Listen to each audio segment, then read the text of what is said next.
Fala pessoal, tudo bem? Dando continuidade aqui, questão número 7 aí do exame discursivo de física da UERJ é o seguinte. Um grupo de especialistas simulou as propriedades mecânicas de uma teia de aranha por meio do impacto de um objeto que permanece totalmente preso à teia artificial após a colisão. Como resultado, obteve-se o gráfico a seguir, que representa a variação da força F em newtons no intervalo de tempo t em segundos. Calcule em newton vezes segundo o impulso da força produzido pelo impacto do objeto na teia artificial no intervalo de 0 até 0,25 segundos. Indique ainda qual é o tipo de colisão entre o objeto e a teia e justifique a sua resposta. Beleza, pessoal, aqui nós temos o nosso gráfico aqui, eixo Y, né, força, e eixo X, o nosso tempo.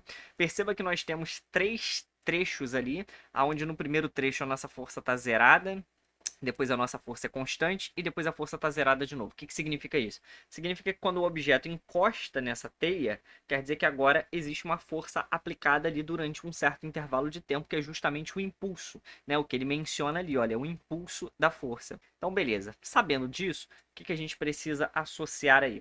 Perceba que a gente vai precisar calcular aqui o impulso da força e nós sabemos uma fórmula para calcular o impulso da força. O impulso da força é força multiplicado pelo intervalo de tempo. Inclusive, ali na terceira página da prova, ele te deu essa fórmula. Só que nós sabemos de algo mais. Quando nós temos aqui um gráfico onde um eixo é força e o outro eixo é tempo, fica ainda mais fácil. Nós podemos fazer o quê?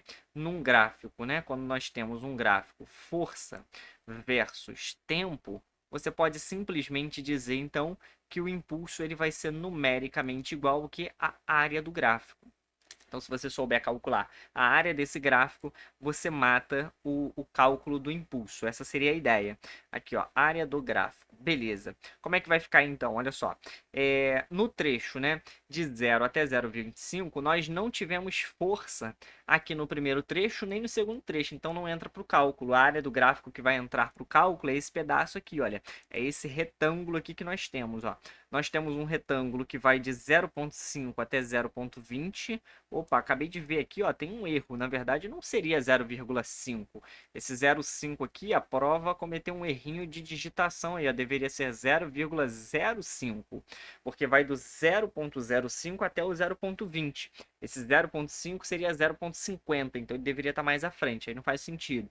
Mas eu acredito que não foi anulado, tá bom? Depois eu vou dar uma conferida lá no gabarito, mas eu acho que eles deixaram passar.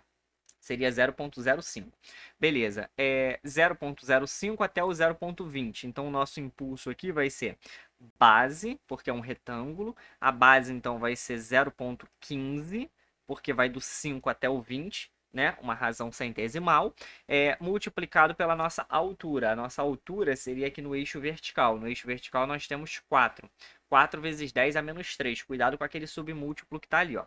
4 vezes 10 elevado a menos 3. E a unidade aqui? Bom, a nossa unidade aqui já está em newtons e o nosso tempo aqui, olha que seria a nossa base, já está em segundos. Então já está em newton por segundo, né? Newton vezes segundo no caso.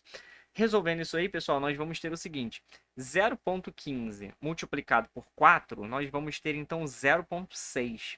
0,6 vezes 10 a menos 3. A gente poderia escrever isso daqui como sendo 6 vezes 10 elevado a menos 4. Fica melhor assim, porque assim a gente já consegue expressar em notação científica. Então, 6 vezes 10 a menos 4 é a mesma coisa que o 0,6 vezes 10 a menos 3. Eu só andei com a vírgula ali. Aí, beleza, vamos lá.